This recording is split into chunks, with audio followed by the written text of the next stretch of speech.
Oh, cosa che penso adesso di sta roba che se vuoi vergere un negozio a Venezia devi conoscere l'italiano? Che sei giusto? E ve lo dice uno che sa parlare benissimo l'italiano. Oh, aspetta, è il professor che avevo Ciao. qua. Noi insomma stamattina eravamo dietro Marendare, abbiamo letto sta notizia e abbiamo pensato, cioè c'era ora e si era svegliata adesso. Cioè ti va qua intera. Che fosse un banchetto gestito da un italiano, neanche un... Oh, mica che abbiamo niente contro di loro, No, per amor di Dio, no, ti scherzi. Però mica, cioè, se io avrei un banchetto o un negozio, ti pare che io non parlo la lingua del posto, è là che si esprime uno? Ma che cosa hai detto che non capivo niente? Beh, diciamo io che se ti vieni qua devi anche sapere la lingua, no, devi esprimere. L'unica roba, spero che questa norma non sia retroattiva, perché sennò a Venezia si era messi i banchetti qua. Poi c'è anche una questione di decoro. Ah, beh, dito da tipo.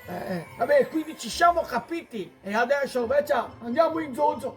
Cosa seria? Andiamo in zoo in italiano. Ma senti quello che parla italiano. Ma com'è che neanche non aveva un banchetto, un negozio, Ma dai? ti ha finito? Sì. Sì, è il sugamanetto del pinesto qua. No, se tu vai io il tuo. Ah, sì, è il pinesto.